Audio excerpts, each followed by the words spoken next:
अब जो भी संत आ रहे हैं राजा परीक्षित को बता रहे हैं, आप गीता पाठ करो, आप भागवत सुनो, आप वेद और शास्त्रों का ज्ञान लो। लेकिन परीक्षित जी को कोई ये नहीं बता रहा है कि 7 दिन में मरने वाले व्यक्ति को क्या करना चाहिए। चिंता न करो राजन, चिंता न करो राजन, अभी 7 दिन बाकी है, घड़ी दो घड़ी में परलोक प्राप्त होता है। खटवांगिक राजा का मोक्ष 2 घड़ी में हुआ, तुम्हारा शरीर तो अभी 7 दिन बाकी है। राजा परीक्षित से जब संतों ने कहा भगवान आप चिंता न करें, तुम्हारे इस शरीर की सदगति प्राप्त करने के लिए तो अभी तुम्हारे पास 7 दिन बाकी है। सज्जनों, कहते हैं कि जब हमें प्यास लगती है तो हमें कुआं के पास जाना पड़ता है, प्यास लगती है तो हमें हैंडपंप के पास जाना पड़ता है, प्यास लगती है तो हमें सरोवर की और नदी के पास में जाना पड़ता है। लेकिन देखिए आज स्वयं कुआं और प्यासे के पास चल करके आ रहा है। प्यासे तो हमारे स्वामी परीक्षित हैं और कुआं जिनके अंदर जल भरा हुआ है वो राजा सुखदेव जी हैं। राजा सुखदेव जी स्वयं राजा परीक्षित को कथा सुनाने के लिए उनके पास में पहुंच रहे हैं। अच्छा देखिए, संतों के पास में जब जितनी भीड़ आती है ना, किसी के पास में 10 संत आ रहे हैं साथ में, किसी के साथ में 20 चेला आ रहे हैं, किसी के साथ में 5 गाड़ी आ रही है, किसी के साथ में 10 गाड़ियां आ रही हैं, लेकिन सुखदेव जी के साथ में कोई नहीं है। केवल आ रहे हैं तो कौन आए हैं कि गांव से जब नंगे नंगे आ रहे थे तो महाराज बच्चों की टोली उनके सामने निकल पड़ी, बोले नंगा बाबा आ गया, नंगा बाबा आ गया, नंगा बाबा आ गया, ऐसा कहते हुए और संतों के पीछे चले गए। सुखदेव स्वामी राजा परीक्षित की सभा में पहुंचे हैं। सबसे पहले परीक्षित जी ने राजा सुखदेव जी को बड़ा सुंदर आसन प्रदान किया और अपना प्रश्न उनके सामने रखा। प्रश्न उनको क्या है? बोले महाराज 7 दिन में मरने वाले व्यक्ति को क्या करना चाहिए? अतः पृच्छामि संसिद्धिं योगिनां परमं गुरु पुरुषस्य कार्यं क्रियमाणस्य सर्वदा। हे प्रभु, 7 दिन में मरने वाले व्यक्ति को क्या करना चाहिए?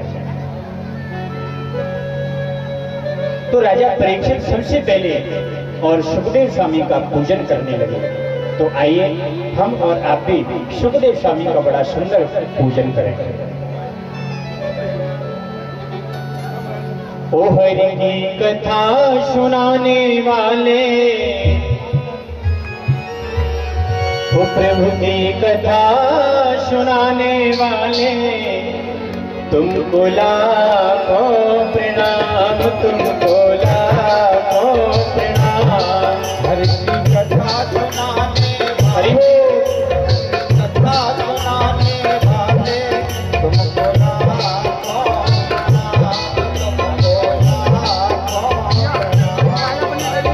कथा सुनाने वाले, प्रभु की कथा सुनाने वाले, तुमको लाखों प्रणाम, तुमको हरि की कथा सुनाने वाले, प्रभु की कथा सुनाने वाले, तुमको लाखों प्रणाम, तुमको लाखों प्रणाम।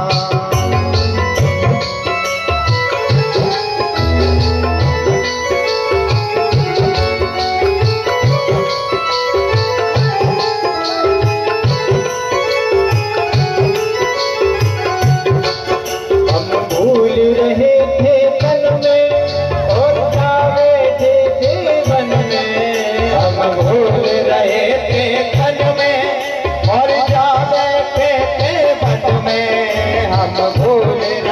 थे तारों में और जा बैठे थे वन में, ओ राह दिखाने वाले, ओ राह दिखाने वाले, तुमको लाखों प्रणाम, तुमको लाखों प्रणाम।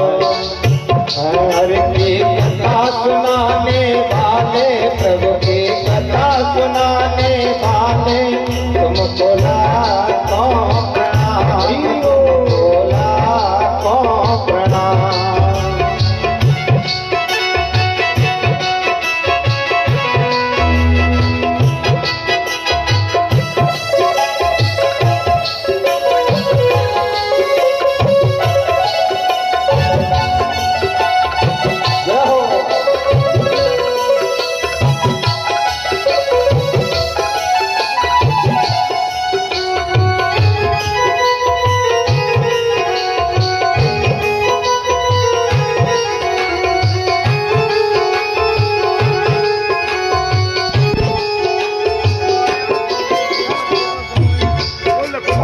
भार तेरा क्या पाए, घर छोड़ कहाँ तेरा जाए, हम भार तेरा क्या पाए, छोड़ कहाँ तेरा जाए, हम भार तेरा क्या पाए, घर छोड़ कहाँ तेरा जाए। ओ खुदा पिलाने वाले, ओ खुदा पिलाने वाले, तुमको लाखों प्रणाम, तुमको लाखों प्रणाम। हर की कथा सुनाने वाले, प्रभु की कथा सुनाने वाले, तुमको लाखों प्रणाम, तुमको लाखों प्रणाम, तुमको लाखों प्रणाम, तुमको लाखों प्रणाम, तुमको लाखों प्रणाम, तुमको लाखों प्रणाम। और ये जो आपके बीच में हमारे सभी मंडल का जो स्वागत कर रहे हैं, आप सभी के प्रिय जाने पहचाने हमारे बड़े भाई चिंटू सिकरवार खाड़ोली से, जो श्री सूबेदार सिंह सिकरवार जी के सुपुत्र हैं, एक बार इनके लिए बड़े भाव के साथ में और बड़ी भावना के साथ में सभी लोग तालियों से सेवा करेंगे। बोलिए बांके बिहारी लाल की।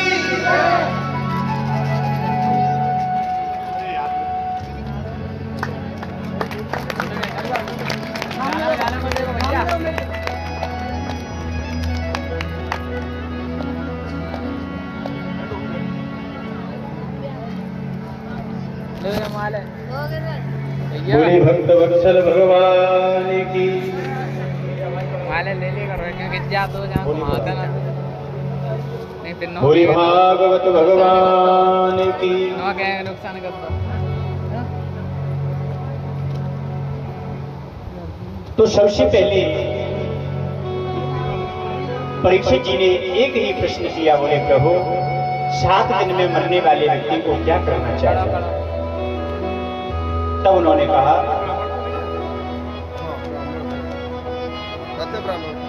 जिताशनो जित श्वासो जित संगो जितेन्द्रिया स्थूले भगवतो रूपे मनः संधारयते नः।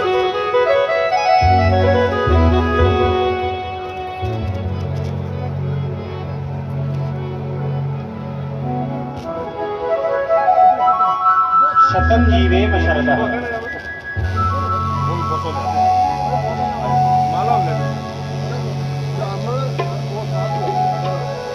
जैसे ही हमारा युग बदलता जा रहा है, ठीक उसी प्रकार हमारी आयु भी कम होती जा रही है।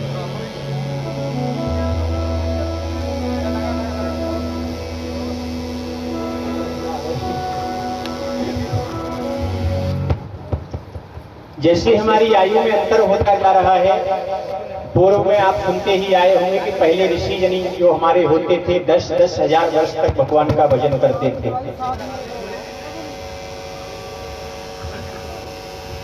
और जैसे ही हमारे युगों का आवागमन हुआ तो ठीक उसी प्रकार महाराज हमारी उम्र में से और जीरो घटती जा रही है।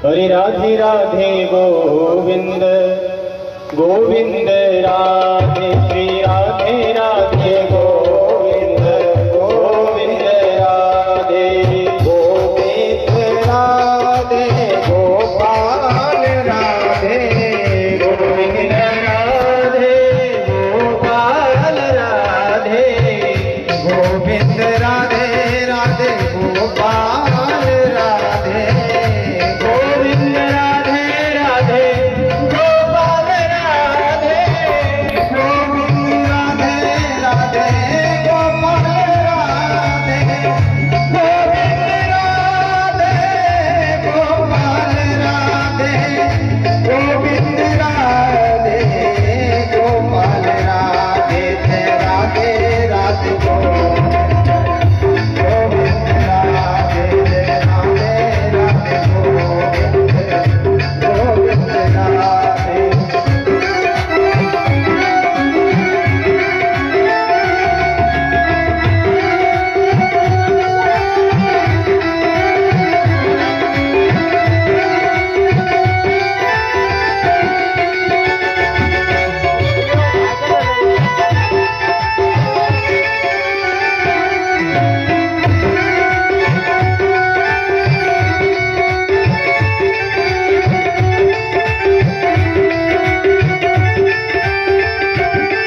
जय राधे राधे गोविंद गोविंद राधे जय राधे राधे गोविंद गोविंद राधे गोपाल राधे गोविंद राधे।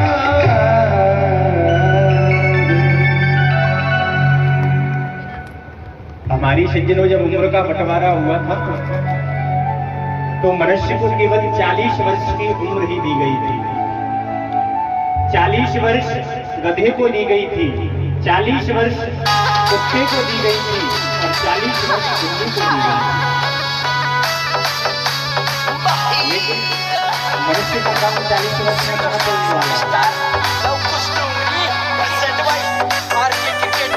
गधा भगवान की बात में गया, अरे हे प्रभु, 40 वर्ष में बोझा ढोते ढोते और मर जाऊंगा, ठीक जाऊंगा।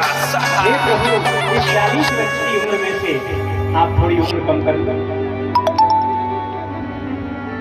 तो भगवान ने उसकी 40 वर्ष की उम्र में से आधी उम्र कम कर दी। कितना हो गया? 20। इधर में मनुष्य भगवान के पास में गया, बोले प्रभु 40 वर्ष में मेरा क्या होगा? भगवान ने बोला तुम्हारे पास 20 वर्ष की उम्र और बची है। बोले गधे की उम्र है, चलेगी क्या? मनुष्य ने कहा हाँ प्रभु लाइए, चलेगी। 20 वर्ष महाराज हो गई गधे की। अब मनुष्य कितने का हो गया? कितने का? 60 का। तब तक महाराज कुत्ता आ गया, हे प्रभु 40 वर्ष तक मैं किसके द्वार पर अपनी पूंछ को हिलाता रहूंगा? हे दाता 40 वर्ष तक मैं किसके टुकड़ों पर पलता रहूंगा? भगवान मेरी भी उम्र में से आधी उम्र कर दो। भगवान ने उसकी भी आधी उम्र कर दी। मनुष्य फिर भगवान के पास में पहुंचा, बोले हे नारायण इस 60 वर्ष की उम्र में मेरा क्या होगा?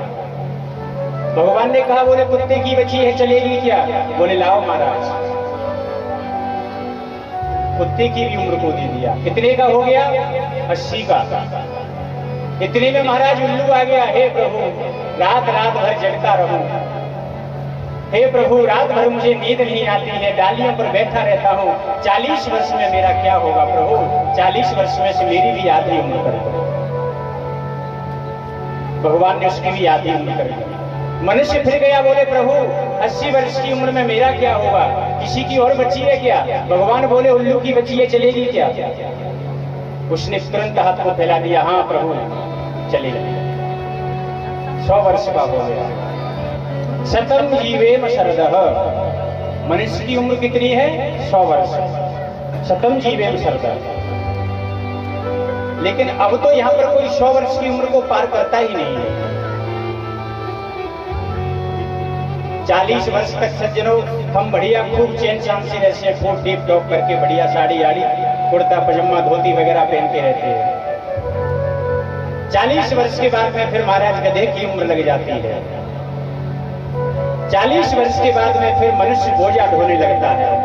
कभी बेटे की फीस देनी है, कभी बेटे की शादी करनी है, तो कभी मुरैना मकान लेना है, तो कभी फलाना कार्य करना है। मतलब 60 वर्ष तक वो बोझा ढोते रहता है। बोझा ढोते ढोते महाराज 60 वर्ष का हो गया। 60 वर्ष के बाद में फिर किसकी उम्र लगी? कुत्ते की। 60 वर्ष के हो गए तो बुढ़ापा आ गया। कुत्ते को कहां बिठाते हैं सज्जनों? कहां? द्वार पे। द्वार पे बिठाते हैं। 60 वर्ष की जब उम्र हो जाती है तो माता पिता को बेटा और बहू द्वार बैठक में डाल देते हैं। जब कोई मिलने वाला आता है तो सासू माता ससुर जी वहीं से चिल्लाते हैं, बहू बहू। जैसे द्वार पर कोई कुत्ता होता है और जब कोई भी मनुष्य मिलने के लिए आता है तो सबसे पहले वो भौंकता है। तो 60 वर्ष की जब उम्र लगती है तो कुत्ते की आ जाती है। तब उस उम्र में महाराज ना तो बेटा काम करता है ना बेटी काम करती है और ना ही बहू काम करती है। अरे बुढ़ापे बावरे तो आवत भैहान, बैर की संख्या भई घर के करें न काम। 60 वर्ष के हो जाते हैं सज्जनों तो फिर घर वाले कोई भी काम नहीं करते। फिर उसके बाद में सज्जनों किसकी उम्र लगती है? बताओ? उल्लू की। 60 वर्ष के बाद में फिर उल्लू की उम्र लग जाती है तो महाराज रात्रि रात्रि भर जागते रहते हैं, नींद नहीं आती है। कुछ लोग तो कहते हैं महाराज हमें नींद नहीं आती है, डॉक्टर से ग्वालियर से दवाई लेकर के आए हैं। सज्जनों 60 वर्ष के बाद में जब उल्लू की उम्र लग जाती है तो कितनी भी दवाई ले लेना, कितनी भी इंजेक्शन लगवा लेना, लेकिन आपको नींद नहीं आएगी। क्योंकि ये डॉक्टरों की बात नहीं है,